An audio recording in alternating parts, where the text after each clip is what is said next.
Bismillahirrahmanirrahim. Assalamualaikum warahmatullahi wabarakatuh. Salam sejahtera bagi kita semua. Kami mahasiswa jurusan Fisika Universitas Bangka Belitung akan mempresentasikan tugas biomaterial yang berjudul Kajian Pengembangan Mikroelektronik Implan untuk Mata dan Telinga. Saya Marhan Emi Saputra dan rekan saya Purwati dan Notria Farahin Evani serta dosen pengampu mata kuliah Ibu Fitri Afriani SSI MSI. Adapun artikel review referensi yang kami gunakan yang ditulis oleh W. Mokwa yang berjudul Medical Implants Based on Microsystem. Perkembangan ilmu pengetahuan dan teknologi saat ini berkembang sangat pesat dan telah banyak menghasilkan inovasi yang bermanfaat bagi kehidupan manusia. Saat ini, banyak sistem mikroelektronik yang digunakan pada perangkat implan atau yang biasanya disebut dengan mikroelektrik implan. Perangkat yang paling sering digunakan adalah alat bantu jantung yang ditanamkan hampir 600.000 kali di seluruh dunia, kemudian diikuti oleh defibrilator. Yang pertama yang akan kami bahas yaitu adalah implan koklea. Sejak sekitar tahun 1980, implan koklea telah digunakan untuk memulihkan sebagian pendengaran orang tuli. Menurut data dari Food and Drug Administration tahun 2002, sekitar 59.000 orang di seluruh dunia telah menerima implan koklea, dan di United States sekitar 13.000 orang dewasa dan hampir 10.000 anak sudah memiliki perangkat ini.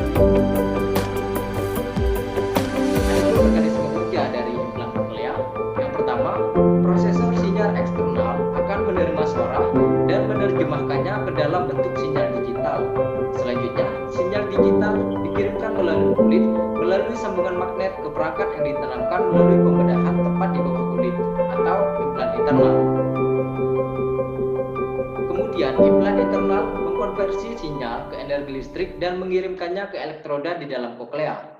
Terakhir, elektroda koklea merangsang serabut saraf pendengaran untuk mengirimkan informasi ke dalam otak dan diinterpretasikan sebagai suara. Baru-baru ini, fungsi sensor telah dikembangkan dan ditambahkan ke sistem implan. Sebagai contoh, dikarenakan perangkat sensor baru memiliki dimensi yang kecil, memungkinkan dapat diintegrasikan dengan chip kamera CMOS sebagai sistem pemantauan khusus secara wireless dan dapat digunakan untuk mengganti sebagian standar kolonoskopi. Poin kedua yang akan kami bahas yaitu mengenai implan ophthalmic. Sistem mikro untuk pengukuran tekanan intraokular. Penyakit glaukoma merupakan penyebab utama kebutaan. Penderita glaukoma dikarenakan tekanan intraokular meningkat. Tekanan yang meningkat merusak struktur saraf yang halus karena penurunan tekanan perfusi dan suplai nutrisi berkurang. First dan kawan-kawan telah mengembangkan induktor tembaga yang disimpan dengan elektrodeposit untuk telemetri tekanan intraokular. Tekanan diukur berdasarkan perubahan frekuensi resonansi dari rangkaian resonansi LC yang dapat dideteksi.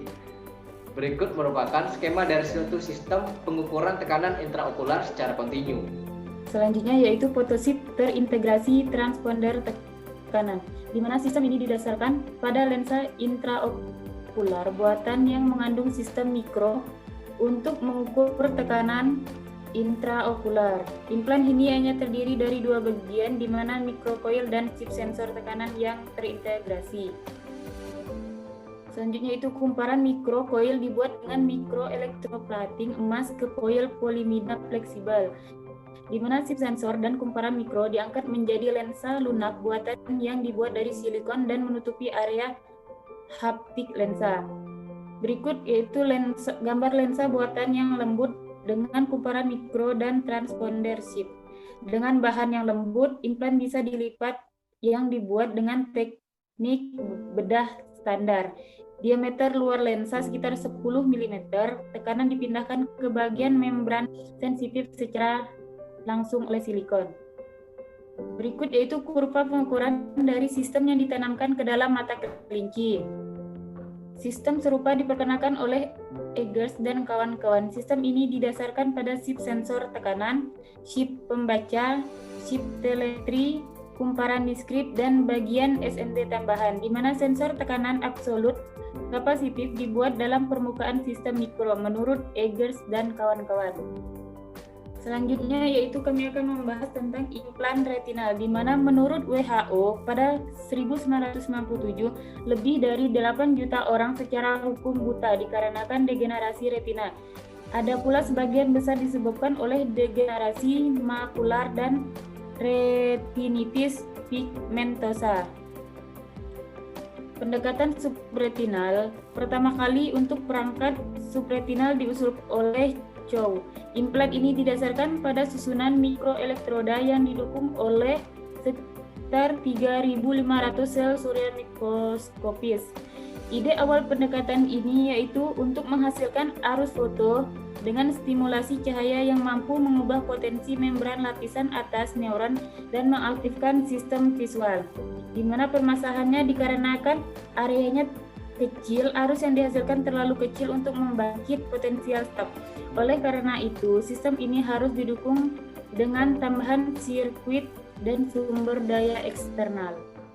Pendekatan subretinal. Pendekatan selanjutnya yaitu oleh Zener dan kawan-kawan, di mana plat tipis yang membawa beberapa ratusan fotodioda bersama dengan elektroda stimulasi yang disusun dan ditempatkan pada subretinal. Berikut gambar objek yang terlihat dari retina diubah menjadi stimulasi nadi ke neuron retina dan selanjutnya menggunakan jaringan saraf retina. Selanjutnya adalah pendekatan epiretinal.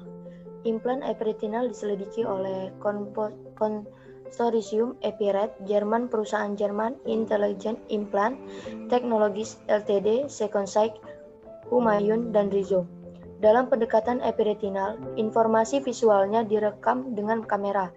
Dari data ini, pola stimulasi dihitung untuk stimulasi sel ganglion retinal melalui elektroda implan. Energi dan informasi ditransfer melalui teknik transponder ke implan. Berikut foto susunan stimulasi epiretinal yang ditempatkan ke retina. Sistem yang dikembangkan oleh tim Epiret terdiri dari bagian ekstraokular dan intraokular. Berikut adalah foto bagian A non-enkapsulasi dan yang B adalah terenkapsulasi. Di sebelahnya adalah gambar dari rekaman kortikal dari babi kecil setelah stimulasi telemetri sel ganglion retinal. Hasil pengukuran aktivitas kortikal kucing selama stimulasi. Hasil menunjukkan bahwa kamera sensitif merah melihat ke arah korteks visual yang sesuai dengan area retina yang distimulasi. Jika area korteks visual aktif karena stimulasi retina, konsumsi oksigen akan semakin banyak dan menghasilkan perubahan warna merah darah. Bagian A adalah hasil pengujian dengan implan dan bagian B adalah kontrol eksperimen tanpa stimulasi. Implan generasi berikutnya memiliki kumparan mikroplanar terintegrasi yang membuat sistem lebih kompak. Kesimpulannya, beberapa mikroelektrik implan yang disajikan menunjukkan bahwa teknologi MEMS adalah alat yang ampuh untuk mewujudkan mikroelektronik dan implan kompleks. Teknologi ini akan membantu meningkatkan fungsionalitas sistem yang ada secara signifikan. Berikut adalah beberapa daftar pusaka yang kelompok kami ambil. Sekian presentasi dari kami ucapkan terima kasih. Kami mohon maaf apabila ada kekurangan maupun kesalahan dalam penyampaian. Kami tutup presentasi ini. Wassalamualaikum warahmatullahi wabarakatuh.